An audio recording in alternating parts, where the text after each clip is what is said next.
Ninth class के सभी बच्चे जो चैनल से जुड़े हैं सभी विद्यार्थियों को मैं धन्यवाद देता हूं। और आज की क्लास पुनः हम केमिस्ट्री के लेकर के आए हैं।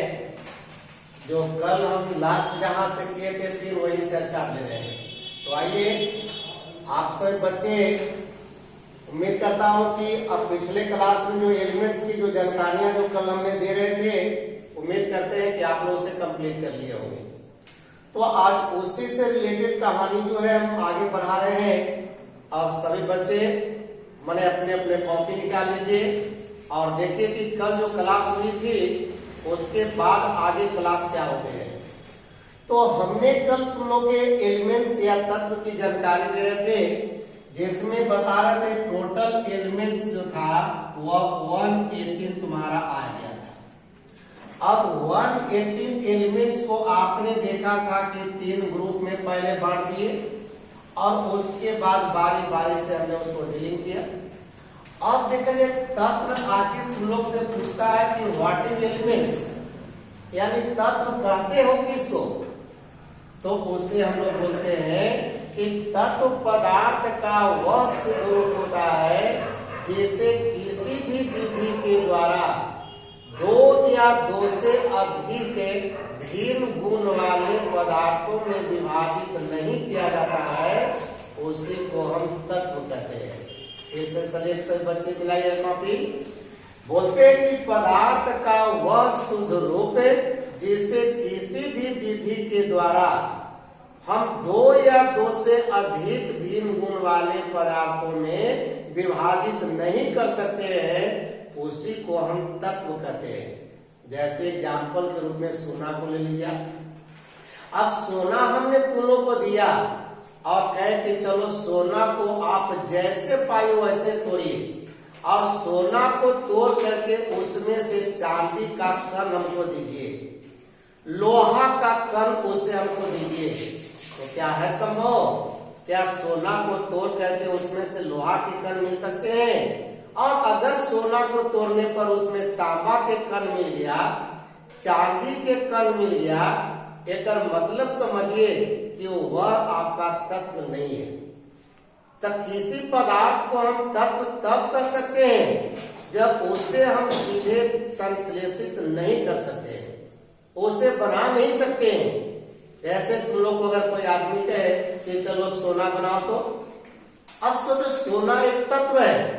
अब सोना बनाने का अगर कोई मेथड जान जाए दुनिया में, बताओ अमीर होने में कोई देर लगेगा उसको है?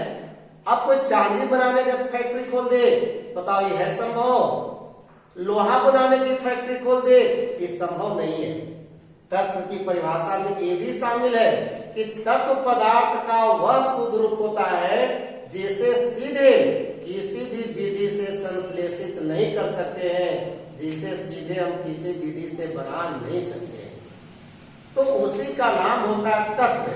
जैसे कहता है कोई आदमी कि प्रयोगशाला में हाइड्रोजन बनाओ, ठीक है, मान के चलते हैं हाइड्रोजन एक तत्व है, लेकिन हाइड्रोजन बनाने के लिए आप वैसे पदार्थ का प्रयोग करते हैं जिस पदार्थ में ऑलरेडी पहले से हाइड्रोजन है। ऐसा नहीं है कि कोई ऐसा पदार्थ लिया और जिसमें हाइड्रोजन था ही नहीं और तुम उसे हाइड्रोजन बना दिया, ऐसा नामुमकिन है। जैसे कहा कि बताओ कि लोहा बनाओ, तो आपने लोहा बनाने के लिए वैसे पदार्थ का जुगाड़ करते हैं जिसमें लोहा पहले से ही शामिल है, और उसी को लोहा का अयस्क कहते हैं। क्या कहते हैं? अयस्क बोलते हो। अयस्क को देते हो, कंपनी में ले आते हो, उसके साथ निष्कर्षण करते हो, अब तब जाकर के हेमेटाइट से, मैग्नेटाइट से, सीडेराइट से आपने देखे लोहा प्राप्त कर लेते हैं। बोलता कि टाटा की कहानी है, जमशेदपुर की कहानी है, लोहा की कारखाना है, कहीं सुनते हो तांबा की कारखाना है, तो वहां पर ये मत समझिएगा कि तांबा बनाया जाता है, लोहा बनाया जाता है, ऐसा गलत दिमाग में नहीं पनपना चाहिए। बल्कि लोहा का जो खनिज है वो खनिज जमीन के अंदर से निकाला और उसको से हम लोहा निकाला। तांबा प्राप्त करने के लिए कॉपर पाइराइट लिया और उसको से हम तांबा प्राप्त किया, ये नहीं डायरेक्ट तांबा बना दिया। ऐसी आज तक कोई कंपनी नहीं खुली है इंडिया में या वर्ल्ड में कि जिसको हम सोना बना दें। इसलिए कहते हैं कि तत्व की परिभाषा में ये भी शामिल होता है कि तत्व पदार्थ का वह स्वरूप होता है जिसे किसी भी विधि से हम सीधे संश्लेषित नहीं कर सकते हैं।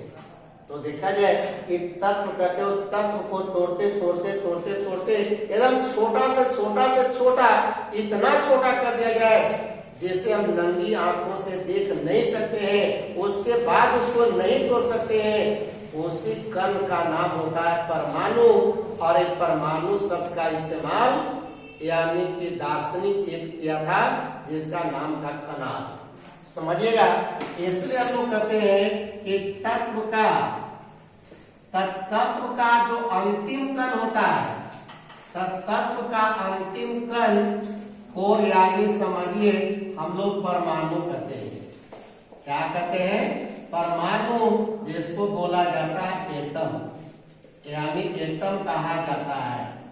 अब एक बात जो देखा है परमाणु की बात रही, तो ये परमाणु जो शब्द दिख रहा है ये परमाणु का शुरुआती में इसका नाम था परमाणुस। क्या नाम था जी? परमाणुस। और जो आज हम लोग देखे एटम करे हो, इस एटम का पुराना नाम था एटोमॉस। क्या नाम था? एटोमॉस। मतलब ये जो परमाणु शब्द जो था याद कीजिएगा, ये दिन है कणाद का। किसका दिन है? कणाद का। ये ग्रीक के रहने वाले थे जो आज यूनान के नाम से पुकारते हैं हम लोग। तो ये समझे परमाणु का जनक, माने परमाणु शब्द का जन्म जो देने वाला था आदमी, वह था समझे कि कणाद था। कौन था? कणाद। इसलिए परमाणु का जनक कहलाता है कणाद। दिमाग में आ गया? ये परमाणु का शुरुआती शब्द था परमाणुस। अब परमाणुस का आप देखा जाएगा तोड़ दिया गया संधि तो होता है परम जो अनुस। परम का मतलब होता है अंतिम, अनुस का मतलब कण। कहने का मतलब कि तत्व का जो अंतिम कण हो गया उसके बाद उसको हम नहीं तोड़ सकते हैं, उसी को जाके कणाद में नाम रखा था परमाणुस। और वही परमाणुस बाद में चल के हो गया परमाणु। देखा जाए परमाणुस को अंग्रेजी में एटोमॉस कहा जाता था। एटोमॉस को देखिए अगर इंग्लिश में अगर अर्थ निकालते हैं तो होता है नो ब्रेक, जिसको हम नहीं तोड़ सकते हैं, किसी भी विधि से उसको नहीं तोड़ते हैं, उसी चीज को कहते हैं एटोमॉस। और यही एटोमॉस का जो शॉर्टकट रूप हो गया उसी को हम एटम कहते हैं।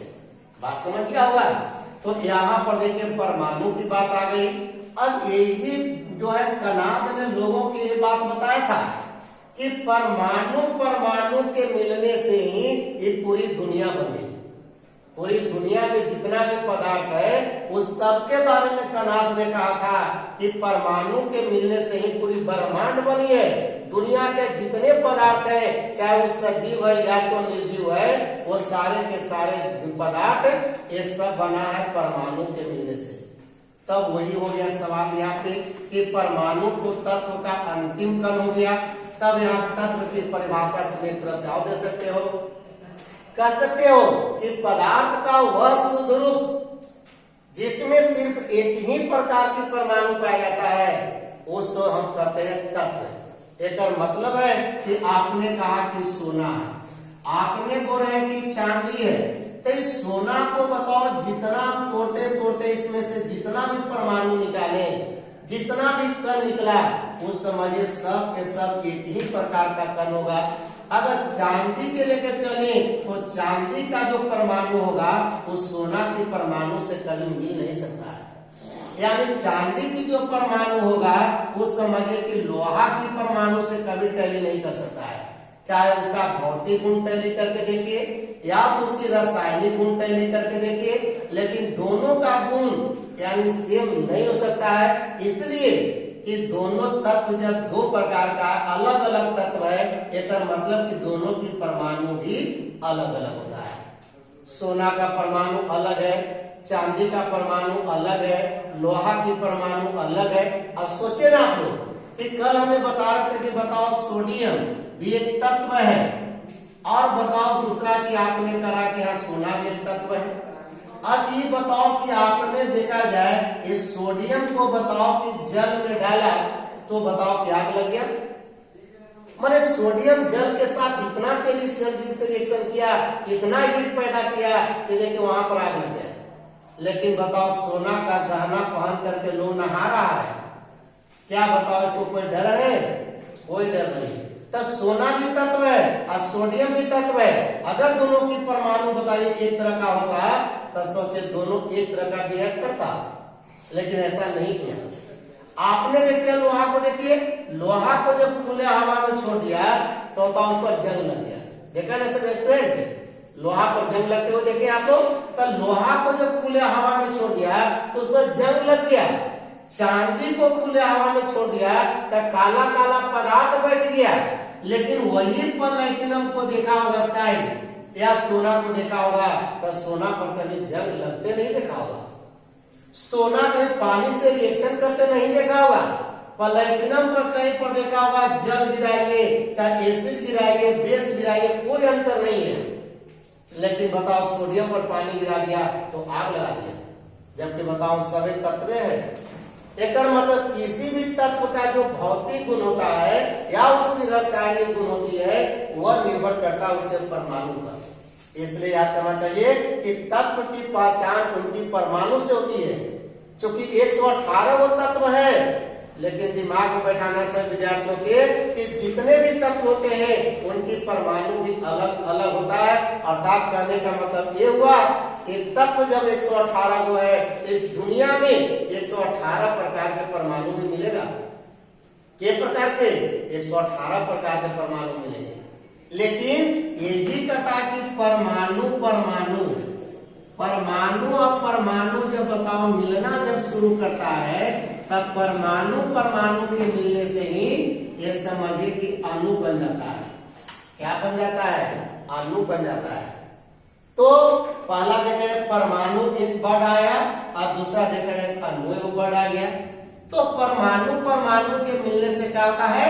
अणु बन जाता है। अब एक अणु भी समझिए कि तत्व दो प्रकार के हो सकता है। अब उस परमाणु एक तरह के है कि परमाणु दो तरह के, ये बात पर फैसला करना है।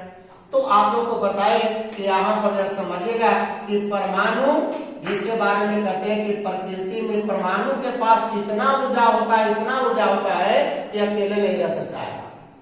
अगर उसका दूसरा परमाणु मिल गया तो या तो आपस में मिलकर के अणु में बदल जाएगा, या दूसरा तरह के परमाणु मिला उससे भी मिलकर के अणु बना देगा।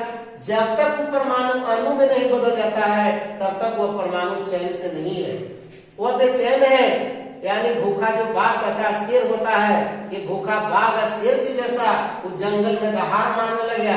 किसी तत्व की परमाणु को तुम अकेले छोड़ दोगे वो अकेले रहना स्वीकार नहीं करेगा। क्योंकि परमाणु के पास इतना ऊर्जा होता है, इतना ऊर्जा होता है कि जब तक उसकी ऊर्जा नहीं घट जाएगी तब तक वह चैन से नहीं, स्वतंत्र नहीं रह सकता।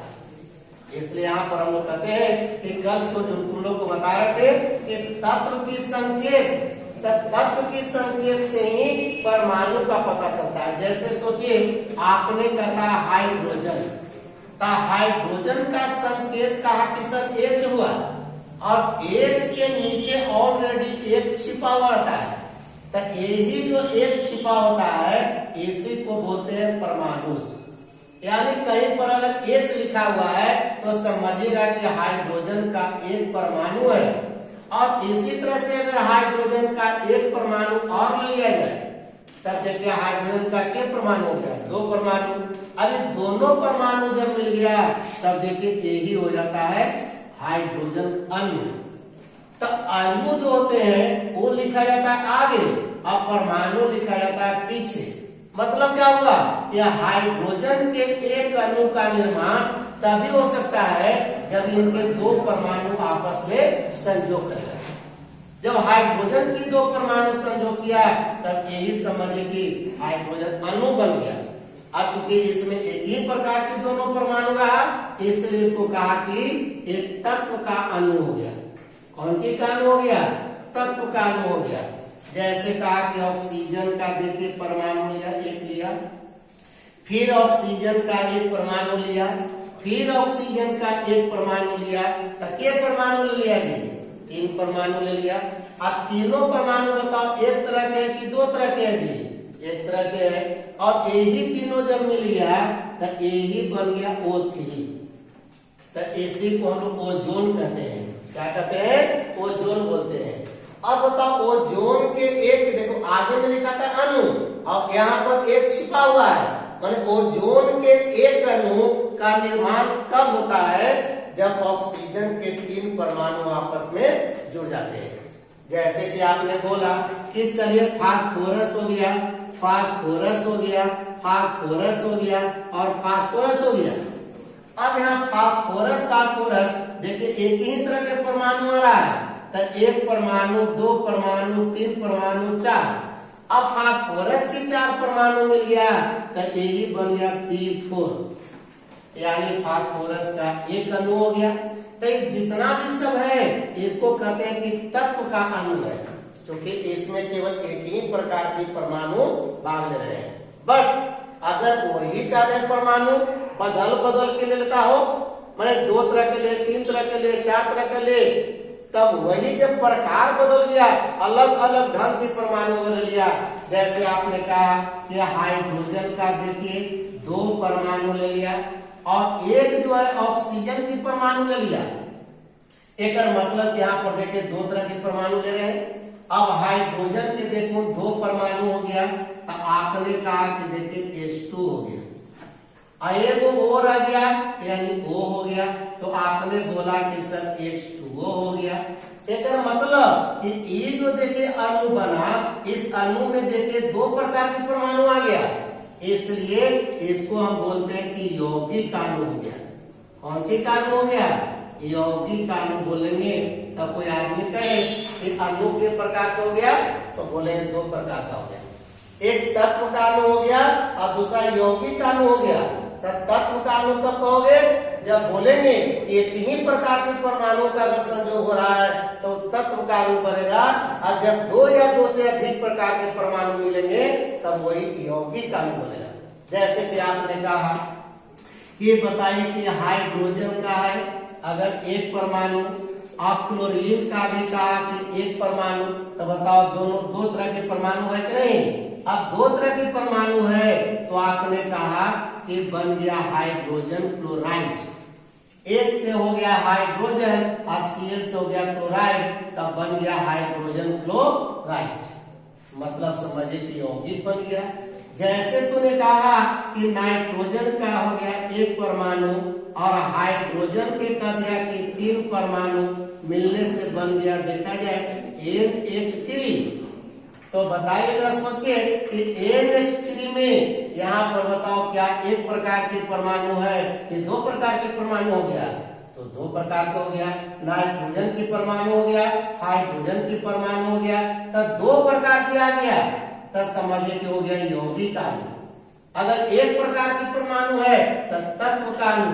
बात समझ रहे हो? तब सबसे पहले तुमसे कोई आदमी पूछता है कि परमाणु किसे कहते हैं, तो परमाणु के संबंध हो गया तत्व से, कि तत्व के अंतिम कण को हम परमाणु कहते हैं। लेकिन परमाणु परमाणु जब मिलेगा तब जाकर के बोलेगा कि अणु बन जाएगा। लेकिन अणु के प्रकार का हो गया, ये भी हो गया 2 प्रकार के, एक तत्व का अणु हो गया और एक यौगिक अणु हो गया। अगर कोई तुम लोग से पूछ दे कि बताओ परमाणु में ऊर्जा ज्यादा कि अणु में ऊर्जा ज्यादा, परमाणु बम में ऊर्जा ज्यादा कि अणु बम में ऊर्जा ज्यादा, तो पहले ही बोलिए कि परमाणु में ऊर्जा ज्यादा, अणु में ऊर्जा कम। परमाणु अणु में काहे बदल गया? अपनी ऊर्जा को कम करने के लिए बदल गया। जब तक परमाणु के रूप में था उसके पास ऊर्जा ज्यादा था, और जैसे वो अणु के रूप में बदल गया उसका ऊर्जा कम गया, और जैसे ऊर्जा कम गया वो अस्थायी हो गया। इसलिए कहते हैं कि परमाणु अस्थायी होता है लेकिन अणु अस्थायी होता है। परमाणु स्वतंत्र अवस्था में नहीं रहता है लेकिन अणु स्वतंत्र अवस्था में रहता है। तो परमाणु अणु के बीच में अगर डिफरेंट करेगा तो कर दोगे आराम से। तो ठीक है, परमाणु अणु के बारे में आज समझिएगा। इसके बाद अगले दिन और इसकी कहानी आगे बढ़ाएंगे। तब तक आप सब विद्यार्थी को धन्यवाद देता हूँ। Good night.